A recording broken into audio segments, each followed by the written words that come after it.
Tune in every Tuesday morning from 10 a.m. to 11 a.m. for Faith Works with Pastor Jimmy Ellison. Pastor Ellison has the privilege of interviewing leaders in Newnan who are making a kingdom impact, modeling for our community that faith does indeed work. So don't miss an episode of Faith Works with Pastor Jimmy Ellison, Tuesday, 10 a.m. to 11 a.m., only on WQEE 99.1 FM, The Key.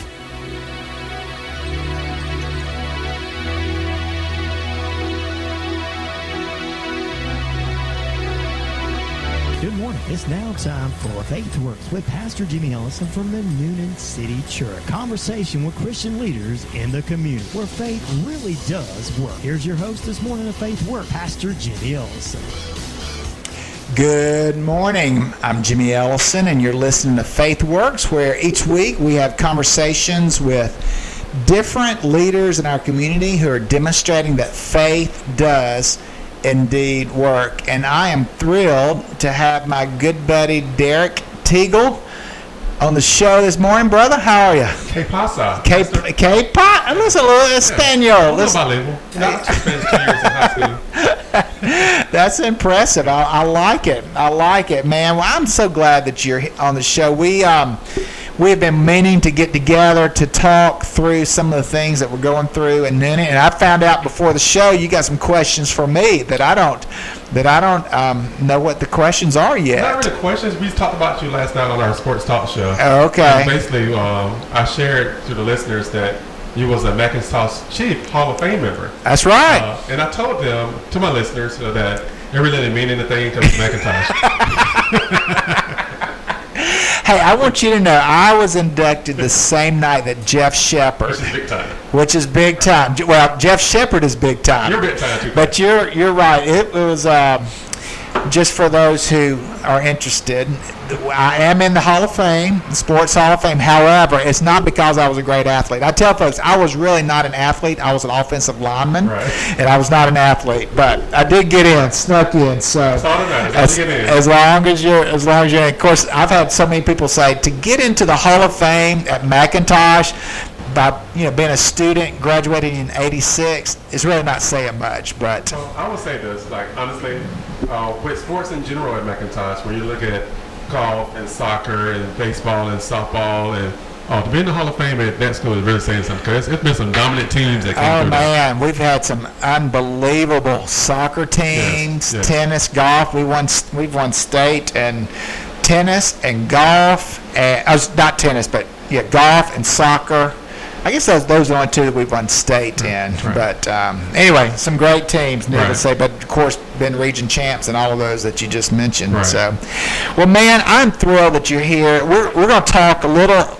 We're going to talk about your Connect the Dots that we had several weeks back, and just kind of debrief that. So tell us a little about Connect the Dots, and what was the purpose of Connecting the Dots? Connect the Dots is a 4-part seminar that started July 11th. Our next one is October 11th, which is a Sunday, from 4 to 7. 4 to 5 is feeding time, so we feed the belly. 5 to 7 is feeding the mind. This Connecting the Dots, we are including District Attorney Herb Cranford. Also, we're including Sheriff Lynn Wood. Great. He's part of our speaking staff. October the 11th. It's a Sunday, yes. It's from 4 to 7. We're doing it this way to educate more on the constitutional rights. So we'll have people speaking on what's your rights. Because as I was sharing earlier with Ms. Payton from CTCA, I talked to her earlier, and I was sharing the fact of that it's one thing to say that you're getting treated wrong, but how you know you're getting treated wrong, you even know your rights. Kind of not the right things to say if you don't know what's going on. They go hand in hand. Right, go hand in hand. So we want to educate on that one. But also, for the last hour of the seminar, we're going to go outside and do live reenactments. And the first 4 out of the 7 reenactments going to involve law enforcement officers talking to citizens. The last 3, we're going to reverse the role. Okay. So having a different perspective of what happens. But the key component of all of this is to make sure that law enforcement officers come home, but also make sure that citizens come home. So this is part of our building thing that we're doing. So, and it worked for Impactful Lives, because 6 years ago I met with Officer Chief Meadows 6 years ago in his office, and we talked about how can we build relationships. Yeah. And our relationship has got crazy strong that we have conversations now that do not include law enforcement at all. We just have checkup conversation, me and Officer Meadows. But what's also has happened over the last 6 years is that our students have got closer to a law enforcement officer. They don't see them as law enforcement officer is Officer Godfrey, Officer Lee, Officer Griffin, so they know them by name. Yeah. But how that happens is that they build something. So one thing that we want to do is have intentional building relationships. Something that we're doing with the seminar, and something that I'm in the planning stages of doing with basketball with law enforcement officers. Something we're going to talk about later. So definitely want to build relationships, and we don't want to continue to have... I mean, that's the key. Don't you think that's the key? It's the relationships. Everything, I believe everything evolves around relationships, and having a relationship between the police and specifically young African-American men. I mean, because that's where seems to be a lot of the conflict. Give us a grade here in Newnan when it comes right today, 2020. How are we doing as a community in that area? If we're just doing on the scale from 1 out of 10, I say we're definitely around an 8. Okay. Which is definitely above the scale of passing, but definitely some more work to be done. And to me, the work need to be done is having intentional meetings, intentional seminars, intentional events to build those things. I would say this: the reason why I'm very close to you is because we have meetings that sometimes don't involve church. Where let's take the Bible out of the equation. Let's have conversations. Sure. And that's the only way I can build a relationship with anyone. Where it's a pastor, where it's friendship, where it's relationship, where it's business. Is have those conversations. And so, to me, that's where we're going with it, and that's why I want to go with it. Cause it works. When you don't talk, all types of relationships fail. I mean, that's just the way it is. And we don't want an event, something bad to happen for us to have a first conversation. Let's have it now. While things going really good. Absolutely. Well, a couple of things I want to talk about. I want to press in a little on a statement that you had made. It was in the paper. Okay. As well as, of course, I was there live at the last Connect the Dots. But I think the phrase that you used was, "My life hasn't mattered." You used that phrase. Now, before you answer or respond to that, Derreck, your life has mattered. Right. From my perspective. I mean, I see firsthand your work with Empowered for Life. I see how your life matters, and all full disclosure here, you're part of our church family, and so having you in church and your family, Teresa, Darius, I mean, I see where your life has mattered. Why would you say my life hasn't mattered? And it was a reflection of the words Black Lives Matter, and now I'm trying to make a distinction of the overall movement and the organization. And the reason why I will say that their lives matter, and I can also say that my life hasn't mattered, is the fact of that I felt like we haven't been on the equal playing field. Okay. And when I say the word Black Lives Matter, it's not just I'm saying that I want my life to matter more than Jimmy Ellison or Ryan O'Neal. I just want my level to be on the same level as Jimmy Ellison and Ryan O'Neal. And so, what would make you think your life has not been on the same level? I feel strongly that certain things we have to do, that's just in part of life as an organization. There are certain things that I feel like I need to do just to get the same, I wouldn't say not feedback, but maybe sponsorships that others don't have to do, which is okay. But it shouldn't be that way if everything was an equal playing field. There's our stories that I've shared. And you think that's because you're a black man? No doubt. Okay. No doubt. And one of the things I shared to you personally when we did the One Race Walk a few months ago is that last year I had a Caucasian gentleman that's not even fully a part of Empowered for Life. Now he is now, but at that time he wasn't. To go to 2 local businesses that I went to get a donation for our golf tournament. And both local businesses are local business that supports others. The reason why I know that because I did my research. And one local business told me as I walked in the door, there's no solicitation. As I walked in the door, they didn't have a chance to say anything.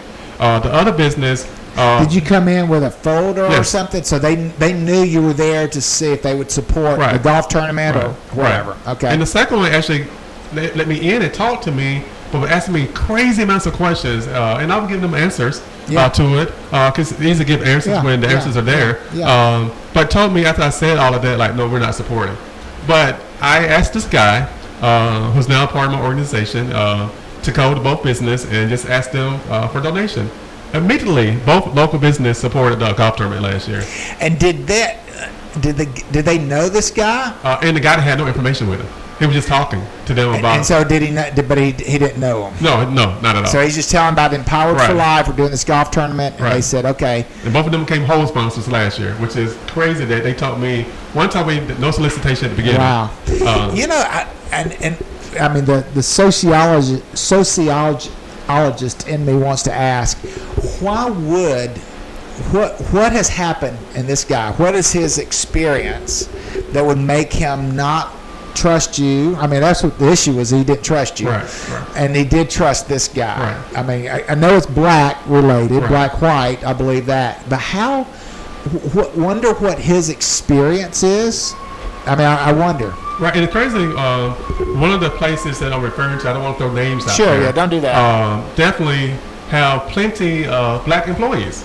Okay. And it's a very, very popular establishment. So that's the crazy thing about it. Okay. But even as I walked in that day, he told me immediately no. I knew that it was because of a race thing, but also I knew that they have supported others because I did my research before I went there and found out they did support others. Yeah. It was crushing, but the reason why I sent this guy out to go both places because I knew what it was. Yeah. Okay. Did you do a follow-up with them after they sponsored it? Oh, yes. All people that get sponsorships from Impactful Life definitely receive gifts from Impactful Life. So anyone that have sponsored already this year or they're going to sponsor will get gifts from Impactful Life. So we show respect, even though you probably didn't respect us, we're going to show you respect. That's good. I mean, I think that's a good thing, and I think that probably opens up the door for this year's, which is coming up September the 11th. Yes. But now they change. That is going to be. You originally had that day because school was out, right? No, I originally had that day based off one of our local high school teams was going to be off that weekend, and they wanted to play in the tournament. So are they now with the schedule change? They're playing. They got a game that night, so they won't be able to be in the tournament. But still, we're good. They're still good. Yeah, okay, all right. Because I knew that had shifted some, so I didn't know if that impacted. But it's going very well. Very well. Like right now, we're getting definitely a lot of sponsors, people that involved. We added this year the $1 million shot to the golf tournament, which is one of our key things to get more people involved. So this year we're doing 2020 Toyota Camry, which is very, very nice. I love the car, love it. On hole 16. In the hole 13, you have a chance this year to get $1 million. And how that works for people that are interested, is that for 10 years you get $100,000, what you get.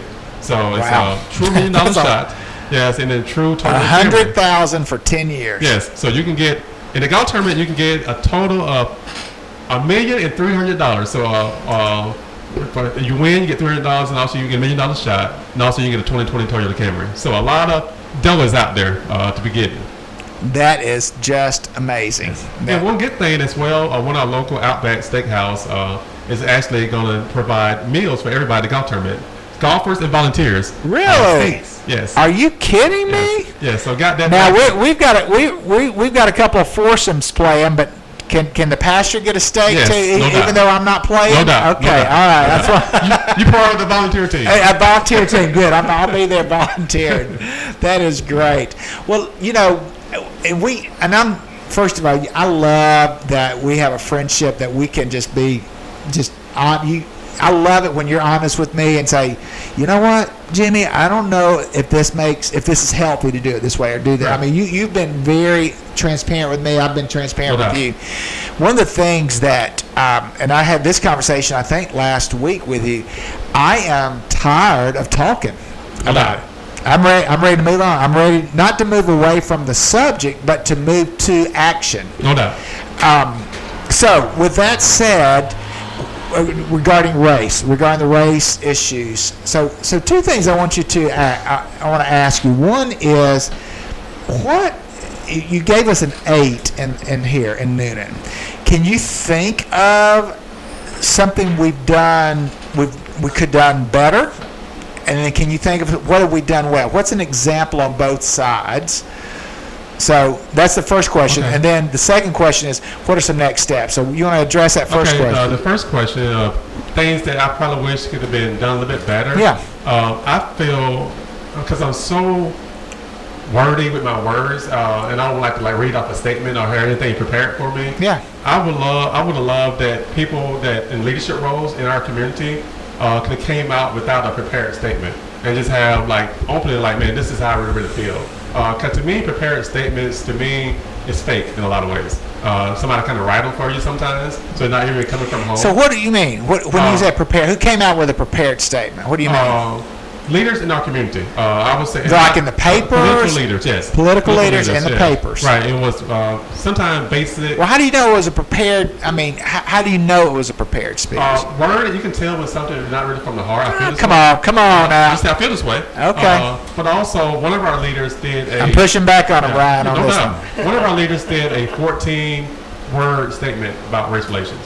And if you're a leader that's been voted in the community, it should not be 14 words. And that was the New Time Herald, 14 words. Yeah. That is not a good look to me. Because to me, if we're having a true conversation about anything, whether it's suicide or race or whatever, it should be more than 14 words coming from a pastor. Right. That's why I look at it. To answer the second part, what's our next steps? Well, not yet. Okay. I mean, what's something we've done well? I love the fact that rallies or protests was allowed around the circle and was very well protected. Yeah. I love that part because not of the rallies, of the protection. I wasn't a part of none of them, but to see that it was supported, and actually a couple times as driving by, I saw law enforcement officers actually engaging, which is a great thing. So I think I saw a lot of that on Facebook. Yeah. So, and I'm not on Facebook. You know, Facebook for old people. But so I did not see that. He's hurt my feelings, Ryan. He's hurt my feelings. Yes, that's everybody. So I did not see that part, but I did see it live. So that things did well, and also I love the support. As I can be critical of what some leaders didn't do. Yeah. I love support at the first Connected Dot seminar. Leaders coming there supporting it. Absolutely. So you had a lot of. I would put leaders in our community that were there. That first. So that's the part that I love. That part, you know. So we can't blame. It's like, man, you didn't do anything because you really did a lot. And just some things that I think we can do a little bit better. Yeah. But that's cool. I mean, can you recall a time that there's been a racial injustice just recently in Noonan? Can you think of it as something that people can point to? I mean, I can't. So I think one of the for me, one of the hang up is not the right word. It's one of the challenges of the conversation is that when I hear we need to do better in our race relations, no one is pointing out to, okay, when this happened on Friday night, this was wrong. This was wrong when this black person was mistreated by a white person like this. Right. And I think one of the challenges for me is I want to make things right. I want to. I'm a proponent of racial reconciliation, and I feel like, and again, it's a white guy's perspective. I feel like we are in the right direction in our community because I don't know of any issues. I can't point to a situation where I've seen or I've heard of a white person, police, law enforcement or not, mistreat an African American person. I've not seen that. And I always go by seeing and not hearing. Because hearing can be so misconstrued on so many levels. Sure. So when you ask that question, the reason why I can say no because I haven't seen it. Of course, you hear things, but seeing it, no, I have not. But also, I can agree with you fully when I say this that we're definitely trending in the right direction. Like we're not going backwards. I mean, I feel like we model pretty well. Different races, in addition to black and white, we got other races. I mean, we are a mixed community, needless to say. And that's one of the things, like you said, that I want us to get off of, fully get off of truly black and white. Right. Because it's more in this community, but also more nationally than just black and white. So that's one thing for sure. But for sure, trending right direction, yes, for Cuyahoga County, for Noonan, Georgia, trending in the right direction. There are things to be worked on, of course. But if I would say the 10, I've probably been if I say, Jimmy, how you feel about your relationship with your wife? Now, what's a 10, perfect 10? Like, well, come on now. Yeah. Yeah, so Yeah. So 10 is kind of hard. Hey, I got a 9.5. How about 9.5? That's good enough. but 8 is a good part to be at, and knowing that we can trend to a good 9 or 9.5, I'm going to offer that. Yeah. I mean, I feel like Noonan, Georgia is doing a good job in that. I mean, what I see. That at all. I mean, I think about Chief Meadows. I mean, I laugh. We all know Deborah Harris. We love Deborah. She's my stand-in host for the show. And Deborah is one of the few people that I know that get on her phone and call the police chief and say, hey, can I come and see you next week for a meeting? Do you have any time for me to come by next week to meet you? Right. And him say, sure, come on. Right. And I mean, that happened just recently, and Deborah invited me to be along with that. And I've seen how the chief responds to her, to other persons of color. Mm-hmm. The day that I met with the chief, we had an African-American police officer in the room, and us talking through some of the, as a African-American law enforcement person, just talking about his role, right. And the role that he plays. And it is hard for not only just law enforcement officer, but being a black law enforcement officer right now. It's hard. I'm sure. Because there's so many different things coming at you, whether it's community-wise or whether it's from your partner or your team. So, once again, though, that's why we want to have more talks about that, because we can't overlook the part that it's even harder for him probably than a white guy, because the fact that what you're going through at the house, what you're going through in your community, are you part of them? Like, it's not. Once we get out the point where it's not us versus them, whatever that means, we're moving in the right direction once we get part of that. And I would say this is that, and I truly mean this, and so might catch flack when people not say this, that we can't be on this part that Black Lives Matters if it doesn't matter if a black man kill a black man. We can't be on a white man kill a black man, we all upset. Yeah. And a black man kill a black man. But that's what we see. That's part of the things that we gotta have more conversation about. How do we have more conversation? I don't understand. Planned interactions. The meetings I had last week, we all talked about. Every meeting I had last week was about that. Like we can't get to the point where we're okay with that. And the meetings I had last week were with black and whites. As we talking about this, so it can't be like, man. Well, but I don't understand. I mean, how as a white guy, how can I have a voice in a conversation and have a voice in the conversation that deals with the black on white crime? I don't feel that I've got a voice in that. That's a legit feeling that you should have. But to me, the way that changes is being to have an invite to that. Like me having it, like, hey, I'm having this conversation. Jimmy, come and join this conversation. That's what changes all of this. As I was sharing this with a pastor last week, is that we have time for anything we want to do. That's the reality of it. People do what they want to do. Yes. So if we want that part to change, we gotta have those conversations. Because at the end of the day, what does that conversation look like? I don't understand. I don't see how I can make a difference in that conversation. Participating. Listening to what? Listening to who? Listen to whoever having the conversation. It's wrong. You ought not. You can't commit a crime. I don't care what color you are. No doubt. You can't do it. You can't do it. But it's not my voice is not as strong as a black person's voice. We'll be in that conversation. No doubt. It's also like will my voice be as strong as the conversation was had if white versus black? Who knows? We don't know that. But to me, that's part of assuming and that's going to happen. And I think that's where we need to go at that part. Yeah, I hear you. Well, it's a conversation that somebody has to have. We need to have because it's happening. Right. I mean, this past week there was an African American gentleman in North Carolina that point blank shot a kid in the head, executed him, 5 years old, a next door neighbor, and you don't hear about that story. That's not a story that's not being played on the news. But if it had been a white man who, heaven forbid, had killed a black child same way, oh my gosh, it would be all over. Well, we know what news is, though. News have a job. Sell stories, get views. Yeah. Well, that's like you will never hear in Powerful Life on the news. Never. Right. For 20 years. You do good stuff. Right, so, you're doing good stuff. Right, Yeah. But I promise you, if one of my Powerful Life members do something bad. Yeah, do something bad. Yeah, oh yeah. Right, yeah. So that's the thing we got to look at to understand what news is.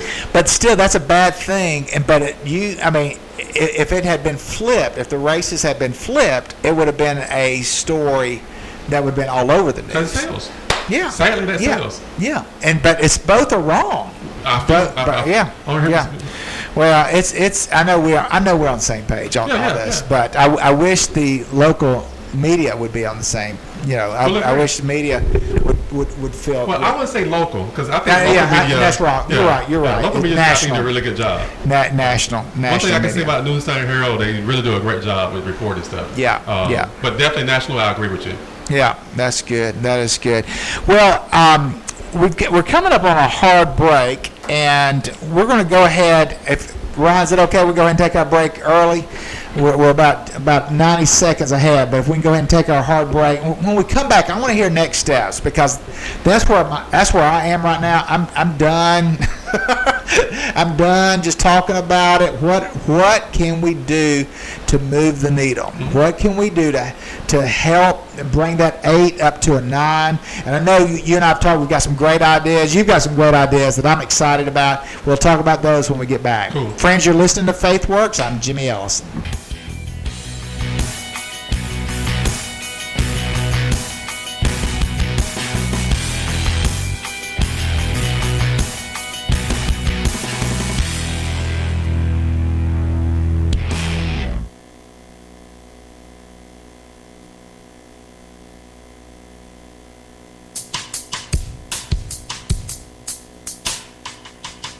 Tune in every Tuesday morning from 10 a.m. to 11 a.m. for Faith Works with Pastor Jimmy Ellison.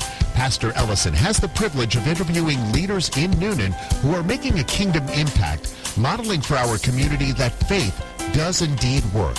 So don't miss an episode of Faith Works with Pastor Jimmy Ellison, Tuesday, 10 a.m. to 11 a.m., only on WQEE 99.1 FM, The Key. Hey, this is Ryan with RNS Mornings right here on 99.1 FM, The Key, WQEE. Due to the current pandemic and social distancing, many people will be unable to attend their favorite sporting events this season. WQEE management and staff are asking for the local businesses in our area to help sponsor our efforts in bringing these sporting events to our community live right here on the radio and streaming from our website. WQEE is here to help keep our community healthy and safe. Your sponsorship makes that possible. 678-673-6318. Call today. Buying some pretzel sticks? Excuse me? This is your wake-up call from TracFone Wireless. Okay. What if you didn't eat all those pretzel sticks by the end of the month, so this store took them back? Good luck. That's how some wireless companies are with your data, but TracFone Wireless gives you unlimited carryover data with active service, so you keep what you pay for. Plans start at $20 a month. Wow, that's cool. Sir, are you bothering the customers? Yeah, hang on. This is your wake-up call, people. TracFone Wireless. Now you're in control. See terms and conditions at TracFone.com. Your favorite event is back. JCPenney's Mystery Sale. The best deals will be revealed this Thursday to Sunday. You could get an extra 30, 40, or even 50% off Peel and Reveal coupon during our in-store giveaway. Or shop jcp.com and get an extra 30% off coupon. It's the perfect time to save on what you need for back to school. So what are you waiting for? Hurry to find out how much you'll save. JCPenney. Offers valid 8/6 to 8/9. Giveaway in-store only while supplies last. Must be 18 or older. Exclusions apply. See store for details. Hey, Mom and Dad, you want to teach your child biblical values that will last a lifetime? Why don't you check out the best-selling Adventure Bible? It's the #1 Bible for kids, allowing them to take an exciting journey through each chapter with full-color illustrations, memory verses, hands-on activities, and more. The Adventure Bible is now available in 4 translations. It's the perfect Bible to encourage your children to stay in Scripture. Do you know at AdventureBible.com you'll find over 700 free games, activities, teaching resources, and more. Visit AdventureBible.com today. The American Red Cross urgently needs blood and platelet donations. and asks donors to schedule an appointment to give now. Every 2 seconds, someone in the United States needs blood. Your blood donation is critical and can help save lives. Please, schedule an appointment today. Download the Blood Donor app, visit redcrossblood.org, or call 1-800-RED-CROSS today. You can make a difference. Oh, Egg McMuffin. Good call, babe. And you're definitely not my boyfriend. Oh. It's easy to get lost in breakfast at McDonald's. At Cheez-It, we expect a lot from our cheese. So this is just a little something to thank you for all you do to help us mature. Oh, no. I'm not falling for that again. What? No, No way. Okay, so I see it. It's good to know you put the snakes in this one, and this one probably just... That was beautiful. Oh, do you have a check there for hilarious? We take the time for our cheese to mature before we bake it into every delicious cracker. Because at Cheez-It, real cheese matters. Hi, this is Rashawn McDonald, host of Money Making Conversations. With the coronavirus still spreading, let's take extra precautions to stop the spread. Wash your hands frequently with soap and water for at least 20 seconds. Avoid touching your face. Disinfect frequently touched objects or areas. Wash up after being in public spaces. When it comes to social distancing, always stay 6 feet apart. If you feel sick, please stay home and away from others, and contact coronavirus.gov for next step. This is Rashawn McDonald of Money Making Conversations.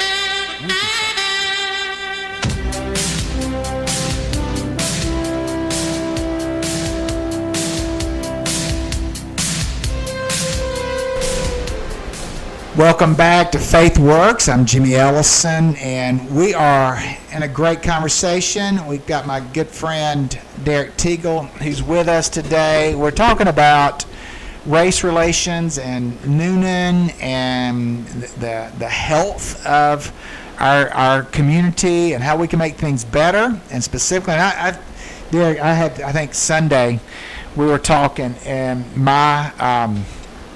I think my exact quote to you was, "Brother, I'm tired of talking. It's time we've got to start moving forward with next steps." And I know that's where I am. I think there's a lot of people in Noonan, leaders, pastors, other leaders who are in this same place. So let's talk about some next steps from your perspective, Derreck. What do you think would be some healthy next steps for us? One of the things I shared during our conversation Sunday before church was that when we did our first Connected the Dots seminar, it was a way to get emotions out, which is good. And emotions could have been, I'm happy, I'm sad, it can have been, I'm frustrated. You said you were mad as hell. I was mad as hell, yeah. I was mad as hell for about 3 weeks. But it's a way to express emotions. And one thing about life is that sometimes you got to get emotions out. I mean, it's good to get emotions out, right? Mm-hmm. We did that. So our next seminar was not be planned to get emotions out anymore. We haven't done that. The next seminar, like I said, was put in place to be part of the next steps. One of the things that I shared with you Sunday was the fact that I'm not an inactive person. I love to be active. I like to be doing things. Absolutely. Our program or organization to be an active organization. That means we're not going to stand still. Through coronavirus or not coronavirus, we're going to make sure we're being active. So the next steps to me is planned interactions, not just one-on-one, community-based. It has been proven before through our city, through our community, that the finances are there. Where I don't have to look at people's books. I understand the reality that the money is out there in our community. There's a lot of people with influence and money out there, right? It has been proven when the neo-Nazis came a couple of years ago that the community will come together, but also it's money out there to do whatever. So why have to be something bad to bring us together? So one thing that I'm proposing is the fact of have more community-wide events that involve everything. One of the things that me and David St. John, my co-host on my sports talk show, talked about last night is having just churches having concerts. Good singing concerts is something that different churches can do. Whereas the First Baptist was a Noonan City Church, whereas whatever church it is, having those type things. something that you talked about that I'm gonna really want to put in place to have activities where it won't be one time. Because when we talked about Sunday, I was thinking about a one-time deal, but like a 6 weeks course of athletes, citizens, maybe companies, maybe churches playing basketball versus law enforcement officers. The reason why I don't want to do it one time, because what if a Yamaha's like, man, I got 4 or 5 guys that want to do it. They can do it, but still have interactions with law enforcement officers. So one thing we do know about sports, one thing we love about sports is they bring different people together. Yeah, absolutely. And one thing about a basketball game, after you're lost, and then you're sitting on the bench, it's time to have conversations while other folks are out there playing. So it's something that I'm going to put in place. I haven't brought out to the city yet, but using Western Street Gym as an avenue to have law enforcement officers and citizens, where it's students, where you work at Yamaha, where you work at CTCA, or where you go to First Methodist Church or Newton City Church, is having reactions where we can have conversation playing the game of basketball. It's free, it's available, let's do it. Those are the type of things I think we should be doing to increase interactions. Because one thing I do know, the more closer I get into law enforcement officers, is the fact of, and just like us, they just want to go home. They just want to protect their family. Absolutely. And also with the understanding that I shared that night at the seminar, that it's a bad seed in every profession. It is what it is. So we can't focus on the bad seed that have done bad things with law enforcement officers. Same we can't focus on the bad seed that have done bad things as pastors, as leaders, or whatever the profession is.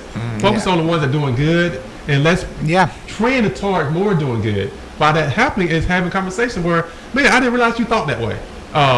Last week on our Monday Night Motivational Talk show, David St. John, my co-host, the word boy was used from an owner to an athlete. And they said, I knew that was a bad word. And me and him talked after the show. Boy. Me and him talked afterwards, after the show, and he's not racist at all. He's been my friend for 33 years. He just didn't understand the importance of the word and how it made me feel. But we had talks about that. Those type things is what changes the needle. But doing, like I said, activities where we're meeting, talking, and it don't have to be a Bible in our face. Don't get not knocking the Bible. Yeah, you're knocking the Bible. Did you hear that, Ryan? Not knocking the Bible. But I'm just saying that doing activities where we just have conversations. Yeah. One of the things put people together. One of the things that I've done as an organization for years, and when we have sessions, training session, if it's a 2-hour session, hour is for fully speed and agility and conditioning. So getting your body right. Another 30 minutes is designed to get your head right, when we have this truly real conversation about whatever. And the last 30 minutes is about getting your mind right spiritually. But the whole point is that a change in your mind that, man, let's have a conversation about voting. Let's have a conversation about why we should fill out the census. Let's have a conversation about, well, what do you think about so-and-so, so-and-so? Those conversations are needed in our lives for us to get closer. The reason why I feel that you not only just a brother of mine, a friend of mine, is the fact of the first time we met at Bridging the Gap, we was volunteering. You asked me about a powerful life. I told you about a powerful life, and we started those conversations. Not knowing that I'll be attending your church, I'll be a part of your church. Sure. Not knowing none of that stuff. It's the fact that we just had conversations. I mean, I kind of feel him a little bit. Let's talk again. You kind of felt me a little bit. Let's talk again. Yeah. So now it was a happen. I don't know how long I've known you now. It doesn't even matter. Yeah. It doesn't matter. I just know that if you take church out of the equation, you're a friend. Yeah, absolutely. That's how I feel about you, brother. Yeah, that's so a next step would be a community event. Yes.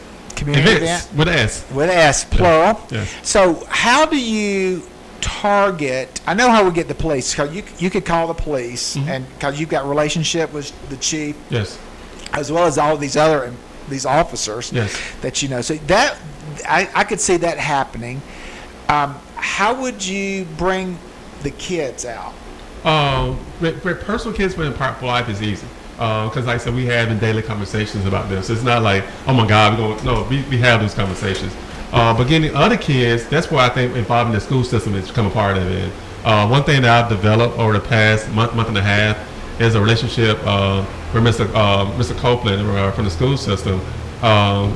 And the reason why I want to have a relationship and build even more strong relationships, because I want things that we do to be on a larger scale. It's not about Empowered for Life. It's about getting more kids involved. So I'm actually going to talk to Ryan Foles from the FCA very soon about something that he's doing on September the 15th and supporting him. So the more things we can do. What are they doing? Basically, they're going to have a talk with law enforcement officers and students about race.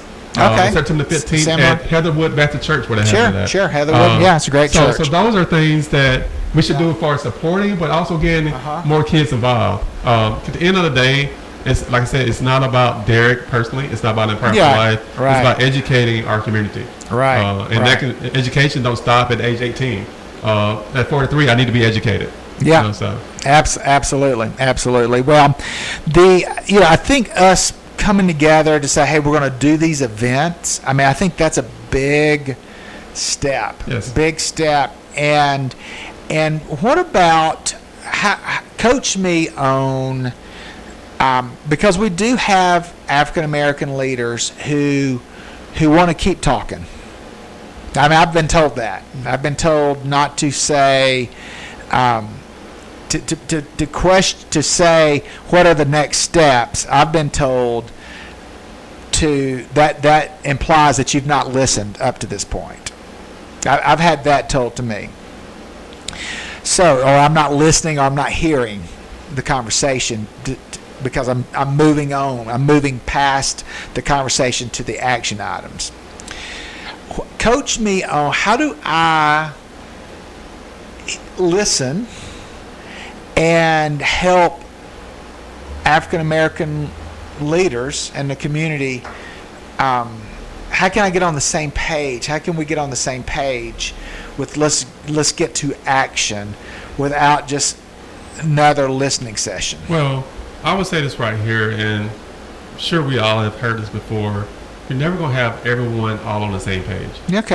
So I would say that first. If there's anyone out there, whether it's a black, white, Mexican, Chinese, it doesn't matter when I say this, that want to stay put on something and don't want to move forward, you can't roll with that. And I don't care who it is. And it could be someone that could be a relative of mine. It could be someone that could attend the same church as I do. And they want to stay here, we can't stay there. At the end of the day, once you express emotions once again, we can't stay like, man, I'm still mad. Okay, let's move forward, because at the end of the day, we won't change. We gotta do some action. That's with anything in life. Yeah. We won't change. You can prepare, but you gotta do action. So if we're not in the part where we want to do action, to me, we're wasting our time.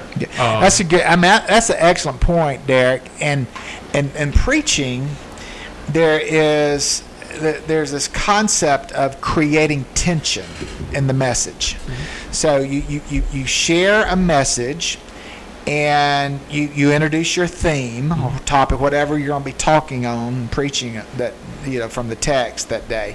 Then you create tension. The way that you create tension is you probe a little. You ask questions. I want to be able to ask questions to the point that Derreck is sitting in the back saying, just because I say that because you were sitting in the back Sunday. Right. I was on the AC Sunday. That's right. Yeah, sitting under the AC is a good place to be. Yeah. But to be able to say, oh my, he's talking to me, or you know what, he's talking about something that I'm dealing with. Mm-hmm. So that's creating tension. Now, in preaching, if you create tension, you better be able to create a way to resolve the tension. Mm-hmm. You've got to do both in a message. Right. You can't just create tension. Right. Because if you do, that leaves people, it messes up. It messes them up. They can't, it creates chaos, internal chaos that they can't resolve. Right. So what you just talked about, you got to move forward. What I'm seeing happen, what I'm feeling is that, okay, here's the tension. There's racism in our culture. Yes, there's racism. Right. The racism we're seeing or we're articulating is white versus black. Okay, I see that. I see that in our culture. All right, if you're white, then you've got to deal with your own racist tendencies. Okay.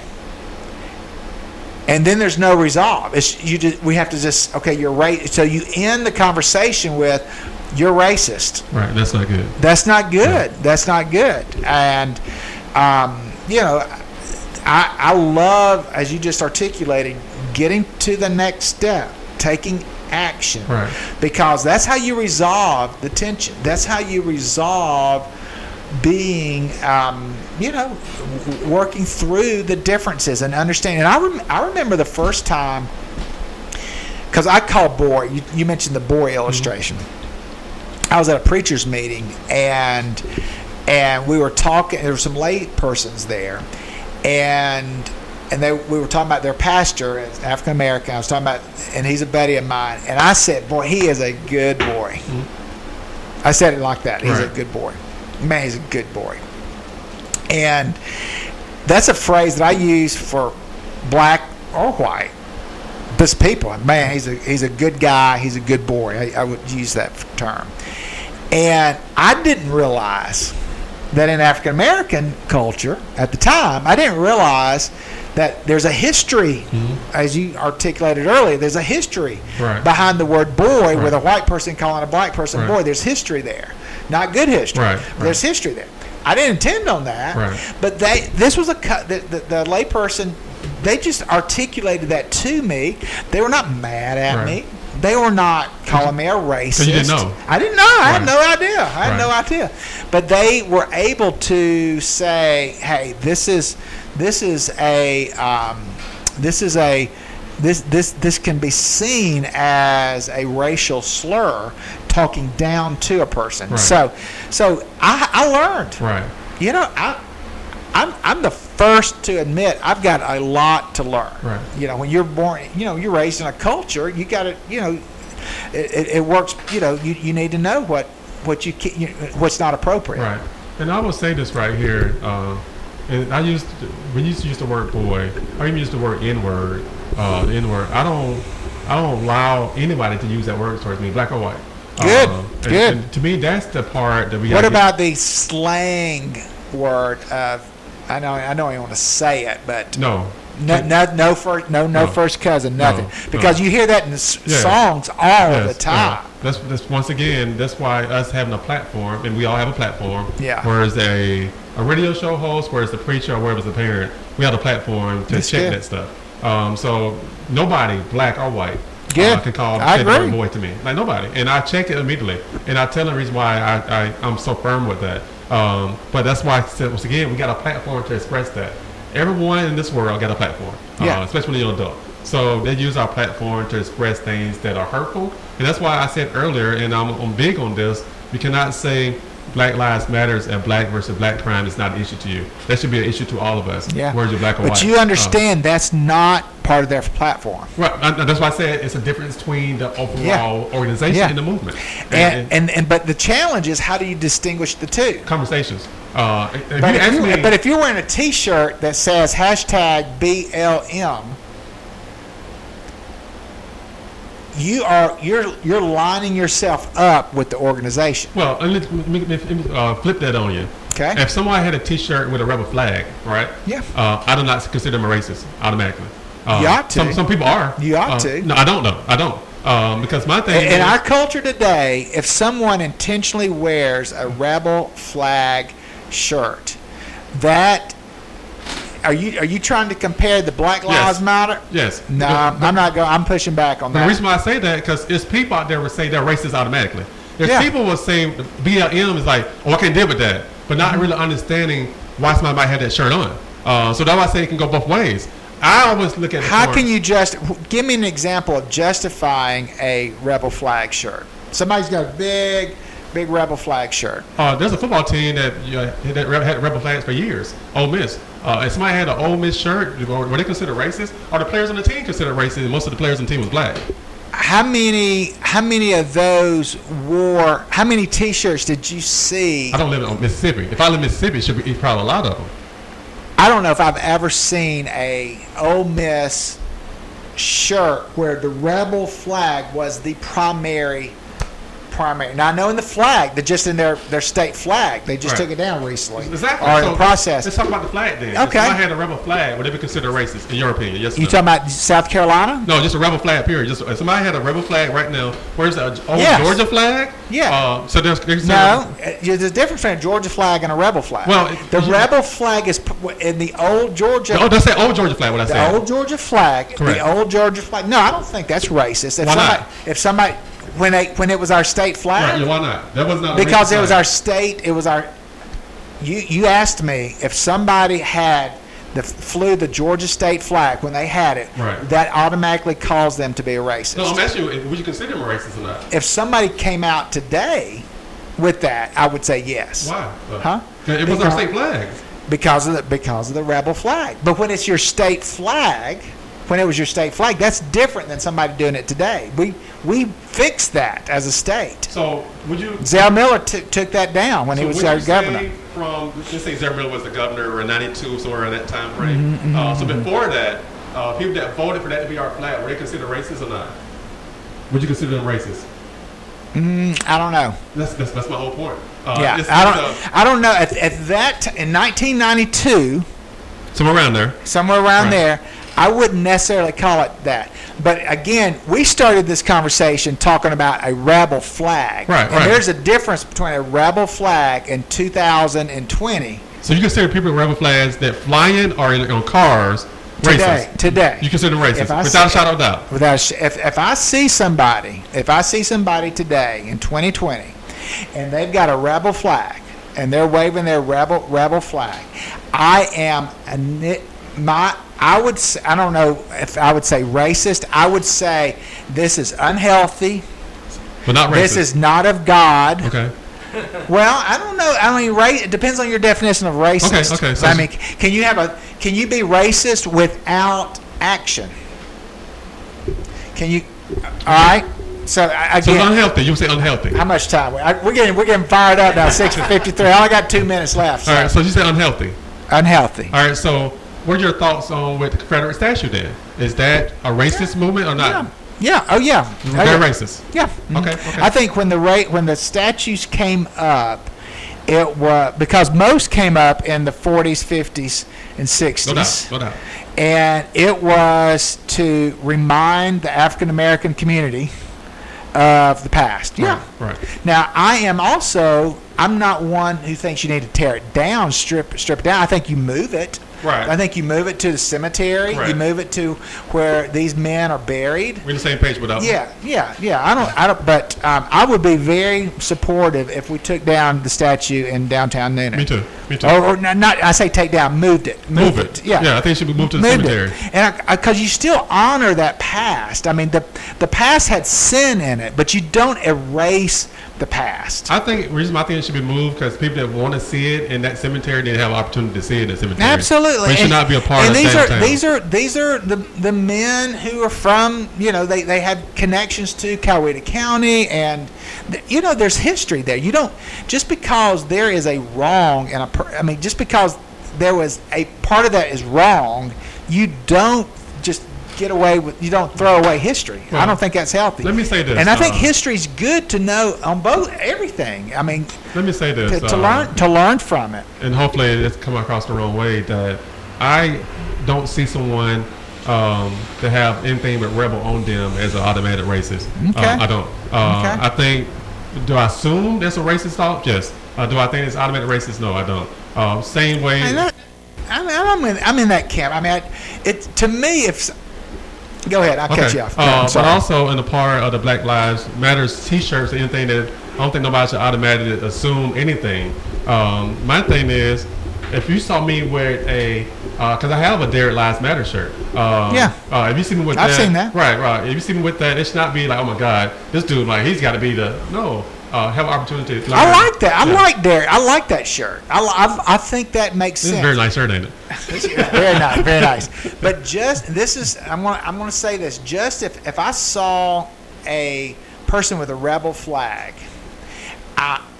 before I would say that person is a racist, I would say that person is being irresponsible by flying that. I would say that. We can be on the same page with that. In the same way, if I see somebody with a Black Lives Matter, they may not be racist towards white people, but they're irresponsible wearing that. That's how I feel about it. And that's what we disagree with, that part. Yeah. And that's okay. That's one thing I love about relationships. It's okay to be disagreement. Sure. I just feel that, once again, Black Lives Matters means to me is the fact that I want to be an equal playing field. I am for that. Right. The hashtag Black Lives Matter means so much more than what you just articulated. And it's the so much more that when you justify burning down stuff, and that's the Black Lives. They've got hashtag Black Lives Matter. I cannot support any of that. I just can't be part of that. Well, now, I'm certainly supportive of people who are black and their lives mattering, and I feel like I model that in my own life, and that to me that's the most important thing. Man, I love you, Derek. That's a great conversation. I'm so glad the Lord allowed our paths to cross back. Ever how long? Yeah, how long it's been? I don't have no idea. Well, I'm grateful for you, Teresa, your family, your boys, your dear friend, and I'm grateful just for the good conversation, healthy conversation. And I'm look forward to supporting the next. Of course, we'll be at the golf tournament on the 11th. In a lot of states. I cannot believe I get a steak that day. That is excellent. That's how we do it. Yeah, first class, baby, first class. And that's just as Friday, September the 11th. If somebody wants to be a sponsor, what do? They can reach out to me.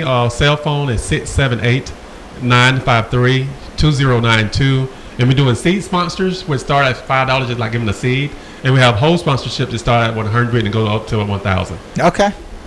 Well, we look forward to being there that day. It's going to be a fun day to support you and your ministry. Friends, it's been a great day. Thank you for tuning in today to Faith Works. We'll be back next week. Take care and God bless.